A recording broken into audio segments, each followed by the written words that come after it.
Hello everyone, Regnilla here with another episode of Monster Hunter Freedom Unite. Last time we took on the Azure Rathalos, and now today we're going to be taking on its female counterpart, the Pink Rathian. Before we go any further though, I should let you know that this is round 3 of post-production commentary. Because of more audio issues, I just can't seem to catch a break.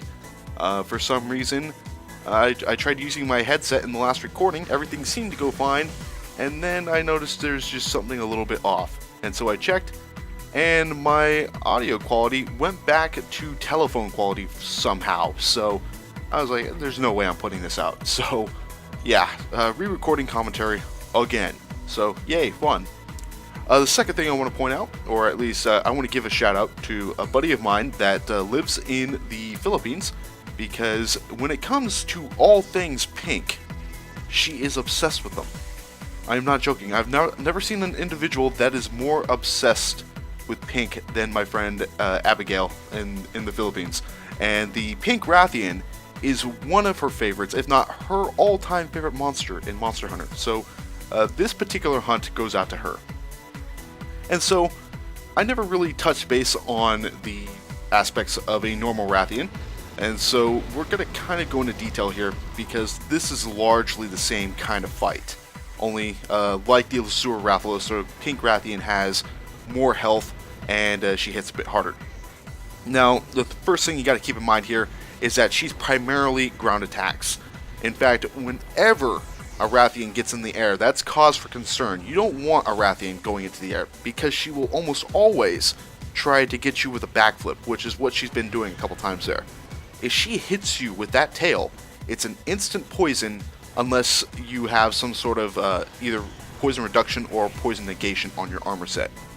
And so the quest is nice and helpful by providing antidotes for you, but if you can, go ahead and make some herbal medicines and take those with you, because they're just a little bit better. They heal you as well as remove poison. And I believe that's a cactus flower and bitterbug. It's been a while since I brought up the herbal medicine, so it's really a fantastic item.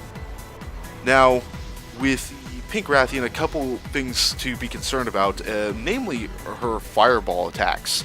Now, I want to technically say 2, but there is a third one if you want to count that as a fireball attack. It's technically a fire attack. And so the first one is just a normal fireball that shoots forward and it just goes boom. And then there is another one that she kind of growls a little bit right before she sets it off. And it's a series of 3 fireballs in 3 different directions. And so that one right there was just a standard fireball. There's another one, she'll shoot one forward, she'll shoot one over to her right, and then one to her left. I think in that order. And then the third one, and the one that's probably the most dangerous, is if you see fire in a Ratheon's mouth as she's backing up, get the hell away from wherever you're currently at, because she's going to launch an area of effect. And it is a pretty nasty attack. As for breakable parts, it's the same as the Rathalos, so you're looking at a head break.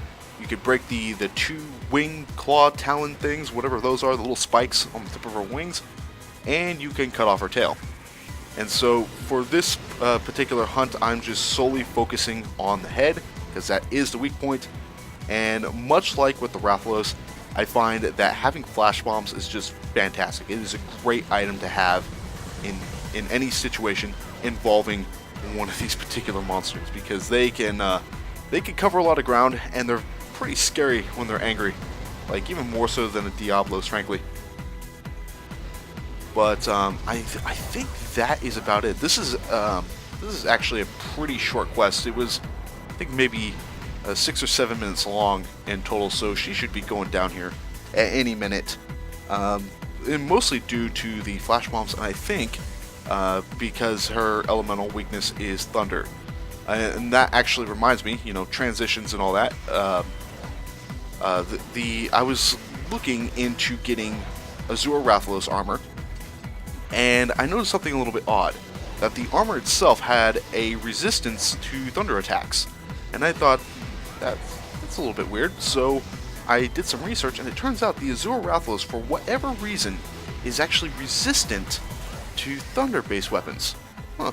It's usually that's not the case. They're typically weaker to thunder-based weapons. At least the base form and the Silver Rathalos, they're both weak to thunder. And in the Ratheon's case, or in this case, the Pink Rathian, she is weak to thunder. So it's a weird, I'm not sure what the word is, inconsistency, maybe? But, yeah, so that's just an update. So the Azure Rathalos' main weakness is actually ice. And, again, it seems weird. Usually the armor is a good indication of what a monster is weak and strong to. So, yeah, that's still a really weird one. I was initially going to grind to try to get materials for the Silver Rathalos armor. But then I did some... I wouldn't call it research, but I just compared it to the armor I currently had, like the Tigrex's base armor, without any upgrades, and Tigrex's armor is really enough stronger. So, this game is all sorts of weird, but considering that it has the weirdest hitboxes out of any Monster Hunter game, I'd say, that's probably to be expected. Also, and I think I'll close out with this, I'm pretty sure, okay, yeah, there we go. There's the end of the Pink Rathian.